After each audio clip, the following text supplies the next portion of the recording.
हिंदुस्तान संविधान से चलता है और संविधान के कायदे कानून हैं। एक सलीका है, एक तरीका है जिसका पालन करना हर हिंदुस्तानी का फर्ज है। और आज से रोज रात 10 बजे संविधान की शपथ के इस स्पेशल शो में मैं उसी संविधान की बात करूंगी। संविधान की शपथ में मैं जो सवाल पूछूंगी उसका जवाब संविधान के दायरे में रहकर ही आपको तलाशना होगा, क्योंकि हमारे संविधान को ताकत देश की जनता से मिलती है। इसीलिए देश के हर ज्वलंत मुद्दे पर बिना भय या पक्षपात के, बिना द्वेष या अनुराग के अपनी समझ बनाएं, संविधान के दायरे में अपनी सोच को आत्मनिर्भर बनाएं।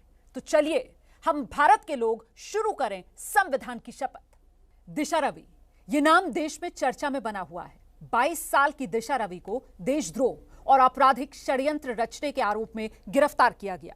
खास बात यह है कि ग्रेटा थनबर्ग टूलकिट मामले में यह पहली गिरफ्तारी है। दिशा रवि को 5 दिन की पुलिस रिमांड में भेजा गया है। अदालत में सुनवाई के वक्त दिशा ने रोते हुए कहा कि वो किसी साजिश में शामिल नहीं थी और कृषि कानूनों के खिलाफ चल रहे आंदोलन में किसानों का सिर्फ समर्थन कर रही थी। जबकि दिल्ली पुलिस ने प्रेस कॉन्फ्रेंस करके कहा है कि टूलकिट तो गलती से पब्लिक हो गई, इसे पब्लिक करना नहीं था। टूलकिट का मकसद खालिस्तानी एजेंडे को दुनिया भर में फैलाना था। पुलिस के मुताबिक टूलकिट के जरिए भारत में डिजिटल स्ट्राइक करनी थी। पुलिस के मुताबिक टूलकिट के जरिए भारत की छवि को पूरी दुनिया में बदनाम किए जाने का बड़ा एजेंडा था। इस महीने की शुरुआत में स्वीडन की पर्यावरणविद ग्रेटा थनबर्ग ने किसान आंदोलन का समर्थन करते हुए टूलकिट शेयर की, जिसमें सोशल मीडिया पर आंदोलन तेज करने से लेकर दुनिया भर में भारतीय दूतावास के बाहर प्रदर्शन करने की पूरी स्क्रिप्ट मौजूद थी। 26 जनवरी को देश की राजधानी दिल्ली में जो हिंसा हुई, पुलिस ने टूलकिट को उसके लिए बहुत बड़ा हथियार माना और टूलकिट बनाने वालों के खिलाफ मामला दर्ज किया। अब ग्रेटा थनबर्ग की टूलकिट मामले में पहली गिरफ्तारी दिशा रवि की। दिल्ली पुलिस के मुताबिक दिशा रवि ने टूलकिट डॉक्यूमेंट को तैयार किया और उसे वायरल करने में अहम भूमिका निभाई। दिशा रवि ने व्हाट्सएप ग्रुप शुरू किया और टूलकिट तैयार करने में सहयोग किया और टूलकिट ड्राफ्ट करने वालों के साथ जुड़कर काम कर रही थी। बेंगलुरु टीम में दिशा को इंटरोगेट किया गया और उसके फोन से महत्वपूर्ण जानकारी निकालने में सफलता मिली। इस जानकारी से स्पष्ट हुआ कि दिशा ने अपने साथियों शंतानु और निकिता जैकब के साथ मिलकर टूलकिट गूगल डॉक्यूमेंट को बनाया। आज इस मुद्दे पर हमने ट्विटर पर एक पोल लॉन्च किया है। हमने पूछा है, क्या टूलकिट के जरिए डिजिटल स्ट्राइक की साजिश हुई? इस सवाल का जवाब आप भी एबीपी न्यूज के ट्विटर अकाउंट पर जाकर दे सकते हैं। शो के आखिर में हम आपको जवाब दिखाएंगे। तो आज संविधान की शपथ में हम पूछ रहे हैं कि टूलकिट के जरिए डिजिटल स्ट्राइक की साजिश रची गई, क्योंकि कांग्रेस के तमाम बड़े नेता दिशा रवि की गिरफ्तारी को लेकर सरकार पर हमले कर रहे हैं। हम बीजेपी और कांग्रेस दोनों से बात करेंगे, लेकिन सबसे पहले इस विषय का संवैधानिक पहलू समझ लेते हैं संविधान एक्सपर्ट से। हमारे साथ मौजूद हैं संविधान एक्सपर्ट प्रोफेसर फैजान मुस्तफा। संविधान का अनुच्छेद 19 भारत के हर नागरिक को अभिव्यक्ति की आजादी देता है। अच्छा, दिशा रवि कह रही हैं कि वो किसान आंदोलन का समर्थन कर रही थी, जबकि दिल्ली पुलिस दावा कर रही है दिशा रवि दिल्ली में हिंसा भड़काने वाले हथियार टूलकिट का सूत्रधार है। बहस देखिए छिड़ी हुई है कि सोशल मीडिया पर क्या लोग अभिव्यक्ति की आजादी के नाम पर संविधान की लक्ष्मण रेखा को पार कर रहे हैं। आज के इस मुद्दे का संवैधानिक पहलू दर्शकों के सामने रखिए प्रोफेसर फैजान मुस्तफा। रोमाना, देखिए, भारत के संविधान में जीवन के अधिकार के बाद सबसे महत्वपूर्ण अधिकार अभिव्यक्ति का अधिकार है। जनतंत्र में क्योंकि लोगों को चॉइस करनी होती है, तो जब तक उनके पास विकल्प अवेलेबल नहीं होंगे वो चॉइस नहीं कर सकते। इसलिए फ्रीडम ऑफ स्पीच आर्टिकल 19 का आपने जिक्र किया, वो इंपॉर्टेंट है। लेकिन जैसे कोई भी फंडामेंटल राइट एब्सोल्यूट नहीं होता, इसलिए ही तरह फ्रीडम ऑफ स्पीच के राइट को भी रेस्ट्रिक्ट किया जा सकता है। लेकिन रेस्ट्रिक्शंस जो हैं वो रीजनेबल होनी चाहिए। और ये मैं आपको बता दूं कि रेस्ट्रिक्शंस किन ग्राउंड्स पे होंगी। Sovereignty and integrity of India, ये ओरिजिनल संविधान में नहीं था, फर्स्ट कॉन्स्टिट्यूशनल अमेंडमेंट से ये बात आई। Contempt of court, defamation, incitement of offence, public order. तो ये समझ लें कि जो संविधान का अनुच्छेद 19 क्लॉज 2 है, जी। जिसके तहत सरकार को यह अधिकार है कि वो किसी की अभिव्यक्ति के अधिकार पर अंकुश लगाए, तो उसमें सेडिशन शामिल नहीं है। लेकिन पब्लिक ऑर्डर किसी चीज से अगर इफेक्ट होता है या देश की संप्रभुता और अखंडता किसी से इफेक्ट होती है, तो सरकार अभिव्यक्ति के अधिकार पर अंकुश लगा सकती है। अब ये जो मामला चल रहा है, इसमें जो सबसे खास लॉ का वायलेशन हो गया वो आर्टिकल 22 है, क्योंकि उसके वकील को नहीं आने दिया मजिस्ट्रेट ने। तो मजिस्ट्रेट ने जो जल्दी दिखाई, वो जल्दी ज्यादा प्रॉब्लमेटिक है बनिस्बत आर्टिकल 19 के राइट के। और ये जो राइट है, ये कोई भी मीडियम हो एक्सप्रेशन का, ट्विटर हो कि इंस्टाग्राम हो कि व्हाट्सएप हो, हर मीडियम पे कार्टून बनाते हो, आप पोएम लिखते हो, कॉमेडियन हो, आपको यह अधिकार अवेलेबल है। बहुत बहुत धन्यवाद प्रोफेसर फैजान मुस्तफा, आज के मुद्दे का, संविधान का दायरा दर्शकों के सामने खींचने के लिए। संविधान विशेषज्ञ की इस मुद्दे पर राय आपने जान ली, लेकिन दिशा रवि की गिरफ्तारी का विरोध कर रही कांग्रेस का पक्ष क्या है?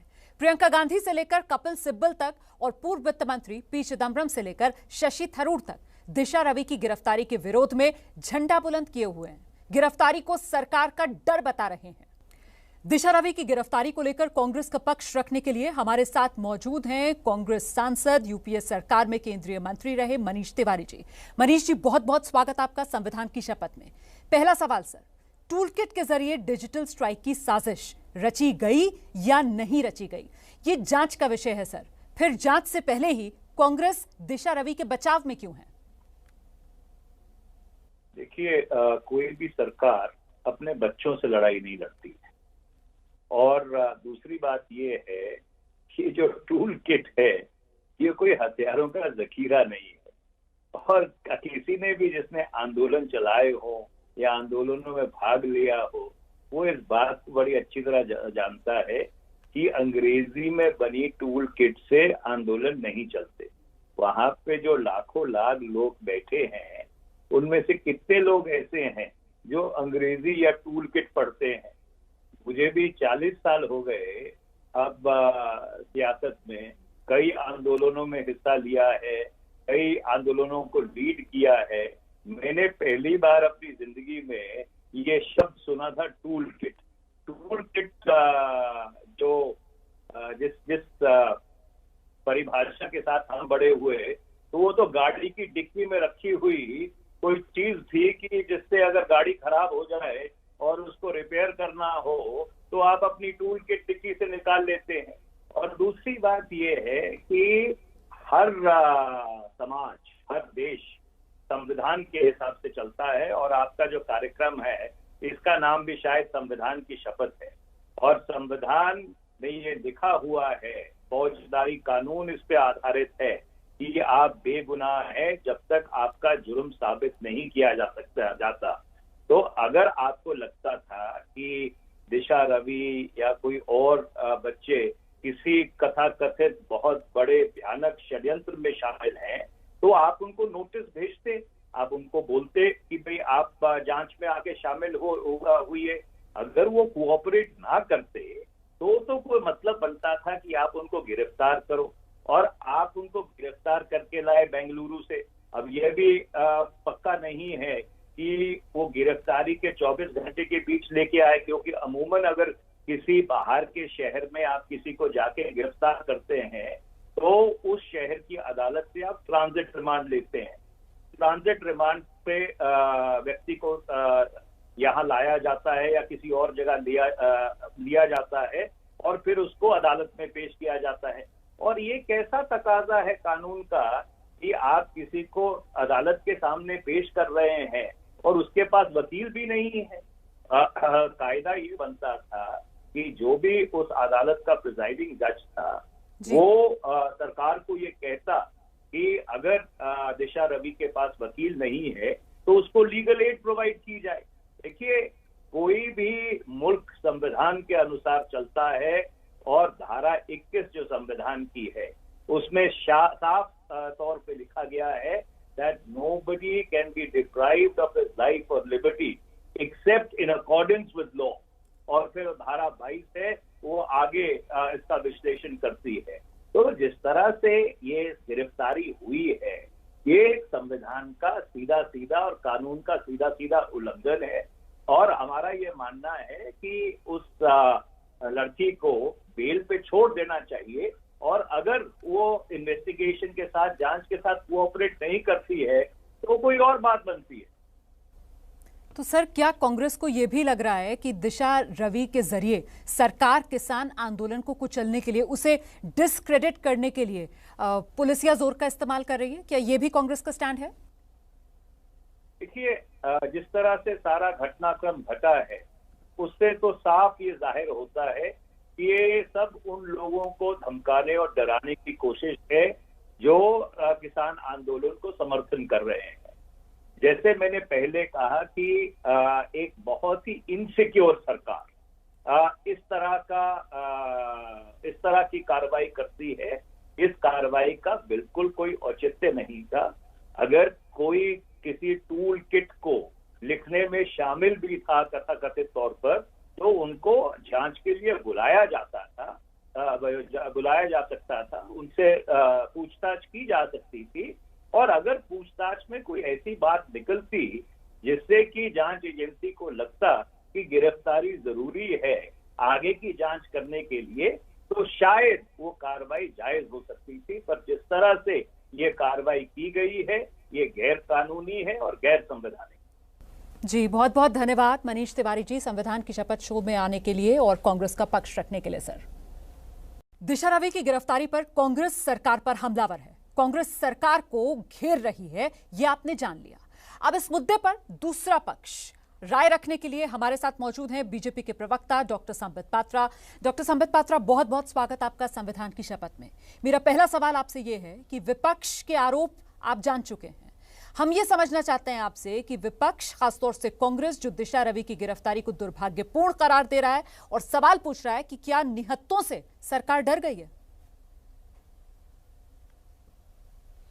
नमस्कार रोमाना जी। और जहां तक दिशा रवि का गिरफ्तारी का सवाल है, आज दिल्ली पुलिस ने एक प्रेस कॉन्फ्रेंस भी किया, बड़ा विस्तृत प्रेस कॉन्फ्रेंस था ये, और दिल्ली पुलिस ने पूरे एविडेंसेस के साथ, पूरे तथ्यों के साथ अपने विषय को रखा कि किस प्रकार से ये जो दिशा रवि थी, उनका एक ग्रुप था जिसमें निकिता जैकब भी थी, जिसमें शांतनु नामक एक लड़का भी था, और इन्होंने ये टूल किट को प्रिपेयर किया। प्रिपेयर करने के साथ उस टूल किट को एडिट भी किया गया, एक व्हाट्सएप ग्रुप भी बनाया गया जिसमें कुछ अवांछित तत्व भी थे, और बाद में ये व्हाट्सएप ग्रुप डिलीट भी कर दिया गया। एक जूम की मीटिंग भी हुई थी जिसमें मो धालीवाल, याद करिए खालिस्तान का समर्थक मो धालीवाल भी मौजूद था, और ऐसे अनेक खालिस्तान के समर्थक मौजूद थे जिसमें दिशा रवि ने भाग भी लिया। और सबसे बड़ी बात है, पोएटिक जस्टिस फाउंडेशन खालिस्तान समर्थक एक ऑर्गेनाइजेशन है, एक गुट है, जिस गुट के कारण ये टूल किट बना, जो प्राइम इसमें इन्वॉल्व था वो पोएटिक जस्टिस फाउंडेशन था। तो स्वाभाविक रूप से जब आप एक बैंड ऑर्गेनाइजेशन के लिए काम करेंगे, एक बैंड ऑर्गेनाइजेशन के लिए आप टूल किट बनाएंगे, उसे एडिट करेंगे और हिंदुस्तान के खिलाफ एक भ्रम की स्थिति उत्पन्न करने की कोशिश करेंगे। और आज दिल्ली पुलिस ने बताया प्रायर टू 26 जनवरी किस प्रकार से काम करना है, 26 जनवरी के दिन किस प्रकार डिसरप्शन करना है, और तो और पूरे विश्व में इसको एक वैश्विक रचना के साथ काम करते हुए जहां जहां भारत की एम्बेसी है, भारत की एम्बेसी के ऊपर डिसरप्शन करना, वहां जाकर धरना प्रदर्शन करना, इसका पूरा का पूरा एक रोड मैप था। तो स्वाभाविक रूप से ये तो जांच के दायरे में आता है। और विपक्ष को हम यह भी बताना चाहते हैं, ये जो अरेस्टिंग हुआ है, ये कोई भारतीय जनता पार्टी के दफ्तर से वारंट इशू नहीं हुआ था, कोर्ट से वारंट इशू हुआ था, तब पुलिस गई थी बेंगलुरु। और दूसरी बात, ये जो दिशा रवि को भेजा गया है कस्टडी में, ये कोई भारतीय जनता पार्टी के दफ्तर से कस्टडी में नहीं भेजा गया। कोर्ट ने सारे तथ्यों को सुनने के बाद, वकीलों द्वारा रिप्रेजेंट होने के बाद, कोर्ट ने उस पर आधार पाया, तभी कस्टडी में भेजा है। इसमें किस प्रकार का न्याय है? नहीं, लेकिन सवाल तो विपक्ष यही उठा रहा है ना, वो कह रहा है कि भाई आंदोलन को बदनाम करने के लिए पुलिसिया कार्रवाई को अंजाम दिया जा रहा है, आपको घेरा जा रहा है कि सरकार के इशारे पर पुलिस काम कर रही है। देखिए, विपक्ष का रवैया तो बड़ा ही, मैं कहूँगा बड़ा कॉन्ट्रडिक्टरी है, विरोधाभास है उसमें। आप याद करिए 26 जनवरी को जब ये दृश्य देखने को मिले थे, पूरा देश हतप्रभ हो गया था। उस समय विपक्ष कह रही थी अरे आप लोग इन्वेस्टिगेशन क्यों नहीं कर रही है, दिल्ली पुलिस कुछ क्यों नहीं कर रही है, आप इन्वेस्टिगेशन करिए और उन लोगों को तत्क्षणात गिरफ्तार करिए जो इस पूरे कांड के पीछे हैं, जिन्होंने 26 जनवरी को इस प्रकार से एक नकारात्मक उसमें हिंसा इत्यादि किया। आज जब वो लोग गिरफ्तार होने लगे हैं तो उस पर प्रश्न उठाया जा रहा है, ये बोला जा रहा है कि गिरफ्तारी क्यों हो रही है, आप मतलब चित भी मेरा पट भी मेरी। और याद रखिए मैं एक छोटा सा नोट भी लेके आया हूं, देखिए ये वही विपक्ष पार्टी है जब मुनव्वर फारूकी हिंदुओं के खिलाफ जब ये कविता इत्यादि गाते हैं, भड़काने की कोशिश करते हैं, तो उनकी गिरफ्तारी होती है तो कहा जाता है मुनव्वर फारूकी बेचारा ऑर्फन है, इसको छोड़ दीजिए। जब आप याद करिए सरफुरा जरगर अरेस्ट होती है दिल्ली के दंगों के कारण, उस समय कहा जाता है बेचारी ये प्रेग्नेंट है, इसे छोड़ दीजिए। वारा वारा राव जब गिरफ्तार होते हैं, आज भी जेल के अंदर है, कोर्ट ने उन्हें भेजा है जेल में, तो कहा जाता है ये बेचारे सीनियर सिटीजन है, बहुत बूढ़े हो गए हैं, इनको छोड़ दीजिए। बुरहान वानी के लिए कुछ लोग कह रहे थे ये तो बेचारे हेडमास्टर हैं, हेडमास्टर के बच्चे हैं, इनको छोड़ देना चाहिए, ये तो ठीक है थोड़ा बहुत इसने पत्थरबाजी की होगी। सरजिल इमाम उमर खालिद के लिए कहा जाता है ये तो छोटे छोटे स्टूडेंट्स हैं, इनको भी पकड़ना नहीं चाहिए। देखिए और दिशा रवि के लिए तो 3 दिन से ऐसे बता रहे हैं कि ये इतनी बड़ी क्लाइमेट एक्टिविस्ट है, मानो ये सारा ऑक्सीजन जो हम लोग ले रहे हैं ये सब मैन्युफैक्चर करके दिशा रवि ने ही भेजा है और हम कितना बड़ा अन्याय कर रहे हैं। तो उनके हिसाब से तो किसी को गिरफ्तार नहीं करना चाहिए, भले ही वो टुकड़े टुकड़े गैंग वाले क्यों ना हो। और कोई आंदोलन को बदनाम नहीं कर रहा है, बल्कि हम आंदोलन से उन लोगों को अलग कर रहे हैं जो आंदोलन को बदनाम करने की साजिश कर रहे थे। तो क्या आप यह आरोप लगा रहे हैं कि विपक्ष की जो राजनीति है वो देश विरोधी राजनीति विपक्ष कर रहा है, ये आरोप लगा रहे हैं आप? देश में कोई फ्रीडम ऑफ एक्सप्रेशन समाप्त नहीं हुआ है। आज उसको इमरान खान ने फिर ट्वीट किया है कि हिंदुस्तान के ऑपोजिशन वाले कह रहे हैं कि हिंदुस्तान में फ्रीडम ऑफ एक्सप्रेशन नहीं है। अब कहाँ नहीं है, सुबह 6 बजे से रात के 12 बजे तक तो अब मोदी जी को गाली देते हैं। अब जो लोग 26 जनवरी जैसे पवित्र दिन को एक देश में इस प्रकार का उपद्रव करना चाहते थे, पूरे हिंदुस्तान को पूरे विश्व में बदनाम करना चाहते हैं, उनके खिलाफ इन्वेस्टिगेशन भी ना हो, उनके खिलाफ जांच भी ना हो, आखिर ये लोग क्या चाहते हैं? जी सर, बहुत बहुत धन्यवाद डॉक्टर संबित पात्रा, समय निकालने के लिए, संविधान की शपथ में हमारे साथ आने के लिए। 13 फरवरी को गिरफ्तार हुई दिशा रवि पर आरोप क्या है?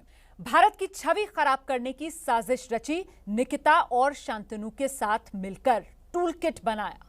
टूल किट में भारत विरोधी गतिविधियों की प्लानिंग थी। टूल किट को ग्रेटा थनबर्ग तक पहुंचाने का काम दिशा रवि ने किया। टेलीग्राम ऐप के जरिए टूल किट को शेयर किया। दिशा ने अपने फोन से बहुत सारा डेटा डिलीट किया। दिशा रवि की गिरफ्तारी के मुद्दे पर कानूनी पहलू को समझने के लिए अब हमारे साथ जुड़ गए उत्तर प्रदेश के पूर्व डीजीपी विक्रम सिंह जी। सर, बहुत बहुत स्वागत आपका संविधान की शपथ में। मेरा पहला सवाल विक्रम सर, एक पक्ष का मानना है कि टूल किट तो महज एक डॉक्यूमेंट है आंदोलन के लिए समर्थन जुटाने का। मैं आपसे जानना चाहती हूं सर कि क्या टूल किट देश के खिलाफ डिजिटल स्ट्राइक का हथियार बन सकता है? दुर्भाग्य ये है रुमाना जी कि हमारे प्रबुद्ध दर्शक ये समझ रहे हैं और कुछ प्रवक्ता ये समझ रहे हैं कि ये एक बहुत ही एक नैसर्गिक और बहुत ही इनोसेंट एक चीज है। वास्तविकता ये है कि 11 जनवरी को इनकी जूम मीटिंग हुई। पुनीत नाम की कनेडियन महिला ने इन लोगों का परिचय पीस फाउंडेशन से कराया, जिसके की अग्रज मो ढालीवाल है जो कि नॉन खालिस्तानी है। और टूल किट क्या है? टूल किट को ये नहीं कि एक औसत चैटिंग है जैसे हम आप कर रहे हैं। ये टूल किट वो चीज है कि किस प्रकार सोशल मीडिया और इंफॉर्मेशन युद्ध इसके माध्यम से कराया जा सके, कहां पर किस प्रकार की ट्वीट्स करनी है, कहां पे किस प्रकार सोशल मीडिया का दुरुपयोग करके एक वायरल करा करके भ्रामक फेक न्यूज और डी फेक न्यूज। आपको याद होगा कि एक सिख लड़का जो कि अपनी गलती से एक्सीडेंटली मरा था 26 जनवरी को, लेकिन उसको उन्होंने ये दर्शाया इसी टूल किट के माध्यम से कि वो एक दरअसल पुलिस की गोली से मारा गया। इसकी जो गहरी साजिश और चाल और जो प्लानिंग है, जूम मीटिंग का होना 11 जनवरी को, टूल किट के बारे में करना, और जब टूल किट की बात सार्वजनिक हुई तो दिशा ने ग्रेटा से ये भी कहा कि तुमने इसको सार्वजनिक क्यों किया, हम UAPA में हमारे ऊपर लग सकता है। नहीं, उसको मालूम था दिशा को कि वो क्या करने जा रही है, उसके कितने गंभीर पर दूरगामी परिणाम हो सकते हैं। और ये सब समझते हुए आप लोग ये कह रहे हैं कि वो तो मात्र 21 वर्ष की थी। अरे 21 वर्ष की थी तो आपको मालूम होना चाहिए आप जो कर रही हैं वो कानूनी रूप से वो दंडनीय अपराध कर रही हैं। आप इस तरीके से किसानों को गुमराह करके भ्रम की स्थिति उत्पन्न करके एक सोशल मीडिया की युद्ध पैदा करना, ये हर तरीके से कानूनी तौर पे और इंसाफ की बुनियाद पे ये दंडनीय है और इस पे कार्रवाई होनी चाहिए। सर, एक सवाल और है मेरा। कार्रवाई की है जी। एक सवाल और है, और वो ये है कि भाई अदालत में जब दिल्ली पुलिस ने पेश किया, जब अदालत ने रिमांड पर भेजा है दिशा को, उस वक्त उस सुनवाई में दिशा रवि ने बाकायदा रोते हुए ये कहा कि भाई मैंने तो कोई साजिश रची नहीं, मैंने सिर्फ 2 लाइन एडिट की थी। दिशा का सिर्फ 2 लाइन एडिट करने पर ये जो जोर था, ये क्या दिशा के बचाव में दलील दी जा सकती है? हरगिज नहीं। 21 साल के आदमी से, बच्चे से ये उम्मीद की जाती है, मैं बच्चा नहीं कहूंगा, वोट दे सकता है, अपने बारे में खुद मुख्तारी से फैसले ले सकता है, तो जो कर रहा है उसके बारे में समझ ले कि कानूनी की परिधि में रहते हुए उसको काम करना चाहिए। 2 लाइन अगर एडिट कर दी, उसके जो भयावह परिणाम हुए, और फिर अगर उतनी ही भया क्रांति की उसने ग्रेटा से कहा कि मैं यूएपीए में भी जा सकती, उसको भली भांति मालूम था। 2 लाइन जो एडिट की थी, उसका टोन और टेनर गूगल डॉक्यूमेंट्स के माध्यम से 3 लोगों के षड्यंत्र से ये टूल किट तैयार हुआ था। उसकी 2 लाइन जो एडिट हुई है, वो उसके बारे में भी जानकारी कर ले कि वो कुछ सामान्य एडिटिंग नहीं थी, और उसके जो दूरगामी परिणाम थे वो बहुत भयावह हो सकते थे। बहुत बहुत धन्यवाद, बहुत बहुत धन्यवाद विक्रम सिंह जी, संविधान की शपथ में आकर अपनी बात रखने के लिए। Thank you sir. हम सवालों के जवाब ढूंढ रहे हैं। आज हम भारत के लोग सवाल पूछ रहे हैं कि टूलकिट के जरिए देश में डिजिटल स्ट्राइक की साजिश रची गई। देखिए, ये सवाल इसलिए क्योंकि शनिवार को दिल्ली पुलिस ने ग्रेटा थनबर्ग टूलकिट मामले में पहली गिरफ्तारी की। 21 साल की दिशा रवि को बेंगलुरु से गिरफ्तार किया गया। 21 साल की दिशा पर्यावरण संरक्षण से जुड़ी मुहिम चलाती हैं। फ्राइडे फॉर फ्यूचर संस्था की संस्थापक हैं। बेंगलुरु के प्रतिष्ठित माउंट कार्मेल की छात्रा हैं। ग्रेटा थनबर्ग के ट्वीट के बाद टूलकिट चर्चा में आया था। दिशा ने टूलकिट को संपादित किया था। दिशा के साथ निकिता जेकब और शांतनु का नाम भी टूलकिट मामले में सामने आया। शांतनु और निकिता जेकब के खिलाफ गैर जमानती वारंट जारी हुआ है। महाराष्ट्र के बीड़ के रहने वाले शांतनु के ईमेल अकाउंट से ही टूलकिट को तैयार किया गया था, जबकि निकिता जेकब पर साजिश वाली टूलकिट के संपादक होने का आरोप है। पुलिस के मुताबिक 11 जनवरी को खालिस्तान समर्थक मोह धालेवाल से जूम पर इनकी मीटिंग हुई, और इस मीटिंग में दिशा, निकिता और शांतनु ये तीनों शामिल थे। मीटिंग में ही 26 जनवरी से पहले ट्विटर स्टॉर्म पैदा करने की प्लानिंग हुई थी, यानी डिजिटल स्ट्राइक के जरिए देश को बदनाम करने की साजिश रची गई। संविधान की शपथ में इस मुद्दे पर चर्चा के लिए अब हमारे साथ मौजूद हैं राष्ट्रीय किसान मजदूर महासंघ के अध्यक्ष शिव कुमार कक्का जी। कक्का जी, बहुत बहुत स्वागत आपका संविधान की शपथ में। पहला सवाल मेरा, संयुक्त किसान मोर्चा दिशा रवि के समर्थन में क्यों आया? अभी इस मामले में कहना बहुत जल्दबाजी होगी। जांच अभी पूरी नहीं हो पाई है। जांच जब पूरी होगी उस संदर्भ में कोई टिप्पणी करना उचित होगा। दिशा रवि हमारे आंदोलन का कोई हिस्सा कभी नहीं रही है। हमारे लिए देश सर्वोपरि है। इसीलिए मैंने आपसे ये सवाल पूछा, और आगे बढ़कर अब मैं आपसे जानना चाहती हूं कि दिशा के समर्थन में जिस तरीके से किसान संयुक्त मोर्चा आया है, आप लोग अपने आंदोलन को हाईजैक करने वालों, देश विरोधी ताकतों के मददगार नहीं कहलाएंगे? फिर इससे किसान आंदोलन को क्या नुकसान नहीं होगा? संयुक्त किसान मोर्चा ने कौन सा बयान दिया है, कब बयान दिया है और कब पीछे ली है, इसकी जानकारी मुझे नहीं है। कोई एक व्यक्ति अगर इस प्रकार का बयान देता है तो वो उसका निजी तौर पे बयान हो सकता है, पर संयुक्त मोर्चा ने ऐसा कोई बयान मेरी जानकारी में नहीं दिया है। जी, तो आप किसान संयुक्त मोर्चा का फिर पक्ष रखिए। आप बताइए कि दिशा रवि की गिरफ्तारी को लेकर आप लोगों का क्या पक्ष है? सही हुआ जो हुआ? देखिए, हमने पहले कहा कि राष्ट्र हमारे लिए सर्वोपरि है, सर्वोपरि रहेगा, और अभी चूंकि आज ही उनकी गिरफ्तारी हुई है, रिपोर्ट जो आई है सामने, उस पर जब तक पूरी जांच नहीं हो जाती तब तक उस पर हमारा टिप्पणी करना जल्दबाजी होगी, ये मैं कह रहा हूं आपसे। और मैं ये भी निवेदन करता हूं कि कोई भी सरकारी एजेंसी हो, चाहे वो आईबी हो, इनको संविधान के दायरे में रहकर काम करना चाहिए। अति उत्साह में आकर संविधान के दायरे से बाहर काम करने की किसी को इजाजत नहीं है। ये मैं अभी एजेंसियों से भी अपील करता हूं। मैं अपने साथियों से चर्चा करूंगा और ये जानना चाहूंगा पहुंचाने ये बयान कब और किन हालातों में दिया। अभी तक कौन सी आपको कार्रवाई ऐसी लग रही है जो अति उत्साह में आकर संविधान के दायरे से बाहर जाकर कार्रवाई की गई है कक्का जी, जो आपको ये कहने की जरूरत पड़ी?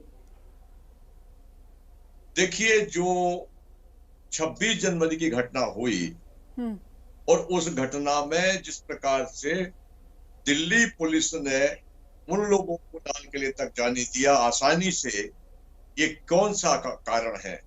और वहां बड़ी मात्रा में फोर्स है जो हाथ पे हाथ रखे बैठी रहती है, रोकती नहीं है। ये कौन सी मानसिकता है फोर्सेस की? तो उनको कोई ऑर्डर नहीं थे क्या? 20 किलोमीटर दूर दिल्ली तक ट्रैक्टर पहुंच जाते हैं किसी एक व्यक्ति के नेतृत्व में, नहीं रोका क्या? और फिर पूरे आंदोलन के किसान नेताओं को कह दिया कि देशद्रोही हो गए अचानक। तो ये दिल्ली पुलिस को जब 22 तारीख को योगेंद्र यादव कि ये 4 संगठन ऐसे हैं जो हमारे संयुक्त मोर्चा के सदस्य नहीं है, इन पर ये लाल किले तक जाने की बात कर रहे हैं, तो दिल्ली पुलिस को उनको समय रहते एक्शन लेना चाहिए। कुल मिलाकर अगर मैं कहूं कि 80 दिन की किसानों की तपस्या, लेकिन इस तपस्या के बीच जब दिशा रवि जैसी नाम सामने आने लगते हैं तो आपको नहीं लगता है उससे किसान आंदोलन जो है उसे नुकसान ज्यादा होगा फायदे के मुकाबले?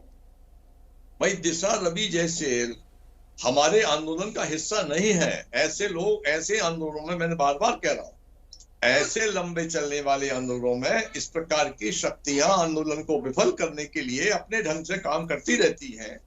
उनकी हमको चिंता करने की जरूरत नहीं है। वो सत्य सामने आएगा। सत्य देखिए, कभी भी सत्य जो है वो प्रताड़ित तो हो सकता है, परास्त कभी नहीं होगा। और असत्य की आयु बहुत कम होती है जी। और इसकी जिम्मेदारी किसानों की नहीं है? भाई, किसानों की क्या जिम्मेदारी है? किसान तो तपस्या कर रहे हैं, साधना कर रहे हैं, अहिंसात्मक आंदोलन चला रहे हैं। किसान थोड़ी दिशा रवि से कह रहा है कि आप इस प्रकार का कोई मूवमेंट चलाइए। हम उसको जानते भी नहीं है कौन है। ठीक, बहुत बहुत धन्यवाद कक्का जी, संविधान की शपथ में हमें समय देने के लिए। अब हमारे साथ मौजूद है national agricultural cooperative marketing federation of India यानी निफेड के निदेशक अशोक ठाकुर। अशोक ठाकुर जी, बहुत स्वागत आपका संविधान की शपथ में। सर, कृषि कानून बिल के खिलाफ आंदोलन कर रहे किसानों के समर्थन से तो देखिए हम में से किसी को भी ऐतराज नहीं है, लेकिन समर्थन कानून के दायरे में रहकर होना था ना। अब मामला देशद्रोह, साजिश, हिंसा तक पहुंच गया है। इसकी जांच दिल्ली पुलिस कर रही है और उस जांच का नतीजा आने से पहले किसान संयुक्त मोर्चा जिस तरीके से दिशा रवि के समर्थन में आ गया है, आपको क्या लगता है ये गलत हुआ या सही किया किसान संयुक्त मोर्चा ने? नहीं, देखिए, किसान संयुक्त मोर्चा प्रारंभ से ही इस आंदोलन की अगर आप बैकिंग में जाएंगे तो जब ये पंजाब से शुरू हुआ तो इसके पीछे विदेश में, विशेषकर कनाडा में जो लोग थे, उनका कहीं ना कहीं हाथ प्रारंभिक चरण में भी दिखाई दे रहा। इसके लिए जो फंडिंग हुई है वो भी स्पष्ट रूप से दिखाई दे रही।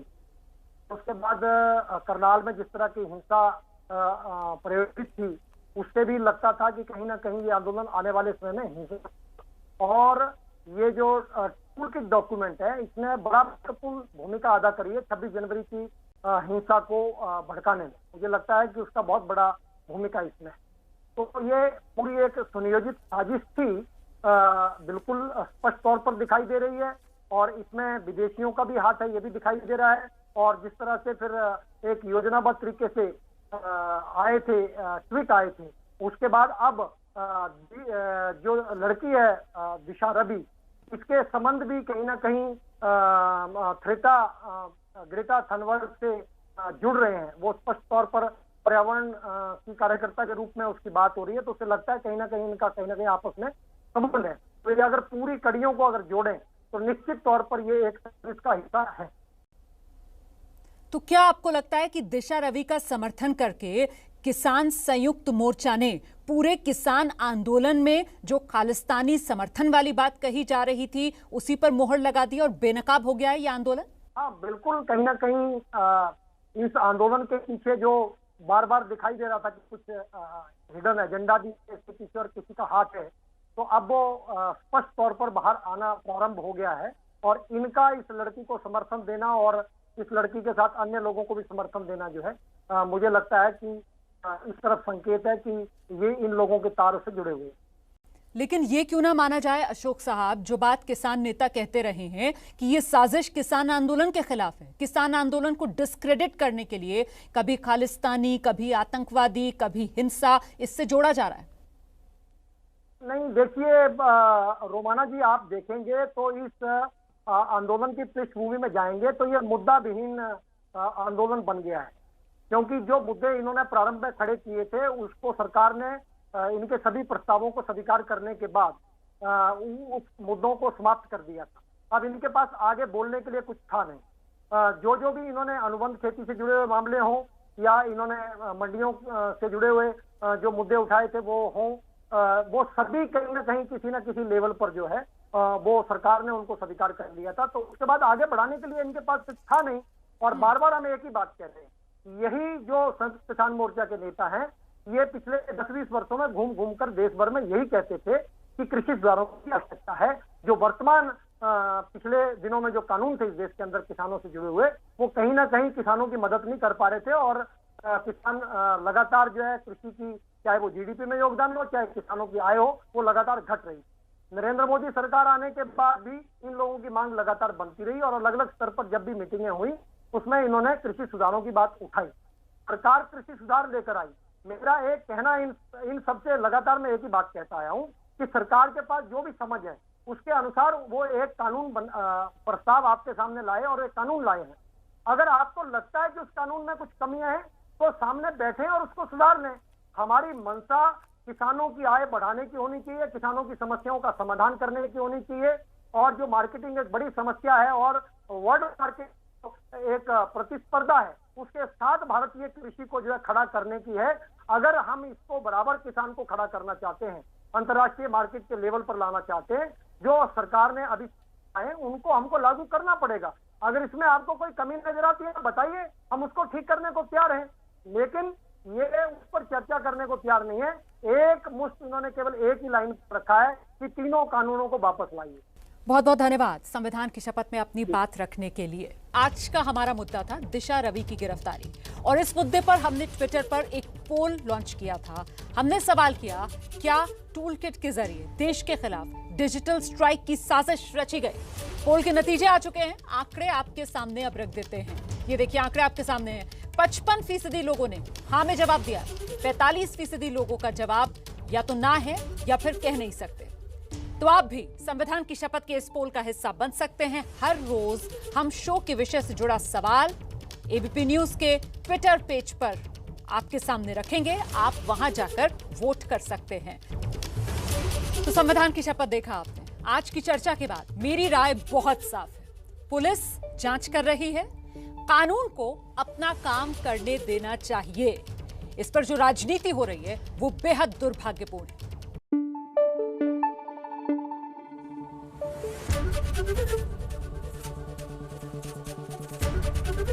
एबीपी न्यूज आपको रखे आगे।